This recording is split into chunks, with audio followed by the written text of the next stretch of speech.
Good evening. Namaskar. As our country is shaken by yet another incident of rape that was recorded in Kolkata a few days back, I'm presenting myself here to aware the masses about some basic things that they must know and answer some perennial questions which include what constitutes rape, the legal and social definitions of rape. Secondly, what is the psychological mindset of a rapist? Thirdly, measures to reduce the crime. Fourth, Indian legal standpoint on the same topic. I would also like to mention the role of social media and pornography on youth and uneducated mind. Good evening. My name is Shivang Sharma and let's get started. Civic volunteer brutally raped and murdered her. This is not about Archicon Medical College. This is not about one woman. This is about every woman in India. She had injuries all over her body. Even her eyes and mouth were bleeding, and her neck bone was broken. ये चाहते हैं कि उसका fair inquiry हो, CBI inquiry की demand किया है. First of all, coming to the most perennial question, what constitutes rape? To speak in layman terms, to define it in layman terms, I would like to say, rape is something that is forceful sexual intercourse with another person that of course isn't consensual. As the Indian Penal Code has been scrapped by the Indian government as of for July 2024, we have the Bharatiya Nyaya Sanhita that retains the provision of rape in section 63 of the Bharatiya Nyaya Sanhita. I am attaching a PDF file in the description of this video. You can verify. And there are various sorts of rape that have been recognized by the law. We have marital rape, we have date rape, we have penetrative rape, then we have male rape, and many more. Though marital rape and male rape are yet to be recognized under Indian law, they are considered crimes in many parts of the world. Before delving into the mind of the rapist, I would like to cite some statistics that depict how horrendous the situation is. According to World Health Organization, approximately 1 in 3 women worldwide, that is around 30%, have experienced either physical or sexual violence from an intimate partner or non-partner sexual violence during their lifetime.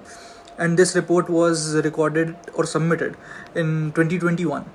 That is quite recent. Additionally, nearly 1/3, that is around 27% of the women aged 15 to 49 who have been in relationship report having endured some form of physical sexual violence from their partner. And this data was also recorded in 2021 by WHO. These figures suggest a significant rate of rape, though the actual prevalence must be much higher because most of these crimes aren't being reported. Regional breakdowns show that lifetime intimate partner violence estimates vary, ranging from 20% in the Western Pacific, 22% in high-income countries in Europe, 31% in the WHO Eastern Mediterranean region, and 33% in WHO Southeast Asia region. And this data is also from 2021. अगर आप भारत में रहते हैं तो national crime record bureau का data है कि हर 16 minute में भारत में एक लड़की का रेप होता है. और ये चौंकाने वाली बात ज़रूर है क्योंकि हमारे ही देश में देवी को पूजा जाता है. NCRB के एक और रिपोर्ट के अनुसार 31,000 रेप केसेस रिपोर्ट हुए थे 2022 में, और यही सबसे लेटेस्ट डेटा है नेशनल क्राइम रिकॉर्ड्स ब्यूरो का. Now what actually goes inside the mind of the rapist? What is the psychology of a rapist? And how does a rapist becomes a rapist? So basically there are two reasons for it. The first one is asserting dominance via toxic masculinity. The second one is objectification of genders. To prove my first point, I would like to attach one video of one of the rapists of Nirbhaya. Here it is. ताली कभी एक हाथ से नहीं बजती, दोनों हाथों से बजती है. ये चीज़ देखी जाए. अगर कोई शरीफ लड़की होती है रात को 9 बजे मतलब नहीं घूमती है, लड़के भी उतना उससे ज़्यादा जिम्मेदार है रेप के लिए, ये लड़के हैं. हैरानी की बात यह है कि ये सिर्फ एक रेपिस्ट, एक बलात्कारी की सोच नहीं है.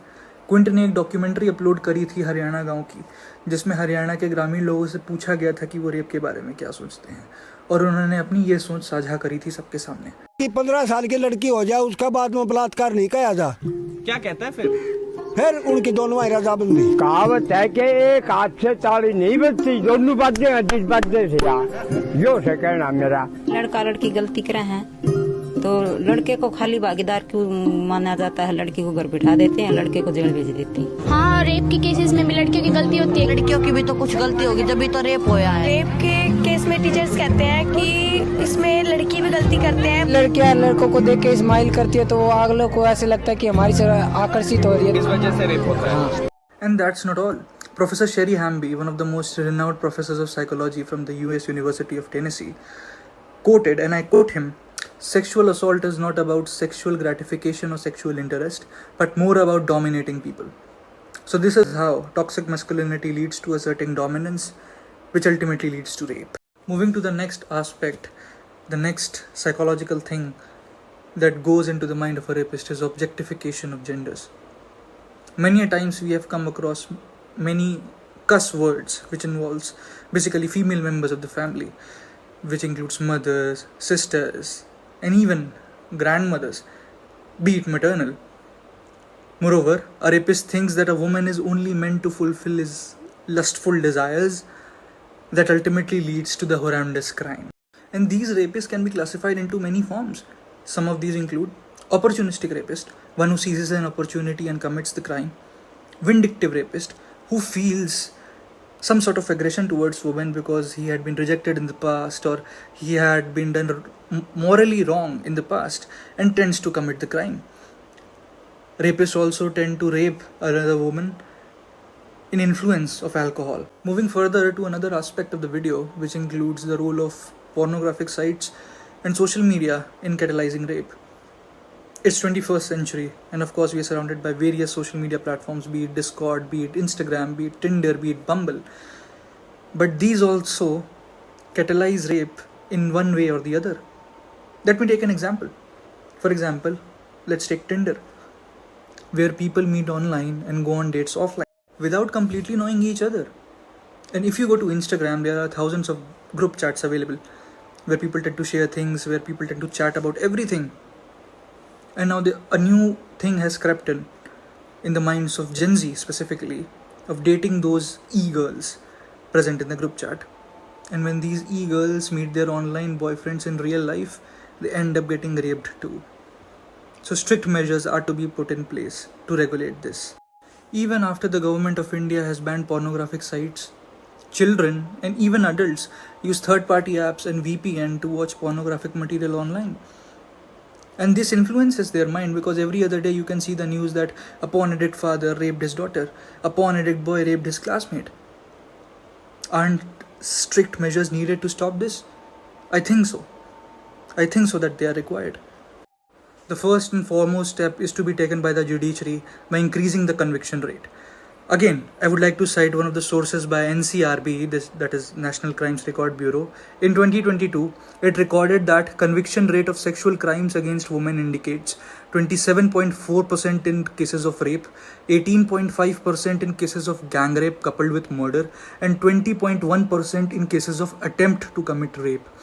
In India, around 51 cases are reported every year for offences against women. Unofficially, this number must be much higher. With such staggering numbers of crimes against women, conviction rates must be increased via speedy judicial process or fast-track courts, whichever way possible. The second solution being is imparting sex education. Gone are the days when sex education was seen as a taboo. If you see the record of rape cases, most of the rape are done by uneducated people, and by educating them, we can lower down the numbers much significantly. The numbers can also be brought down by imposing stricter punishments, and this point could be understood by a basic psychology. We are all bound by forces of law. Most of us are not committing any of the crimes because we fear law, we fear punishments.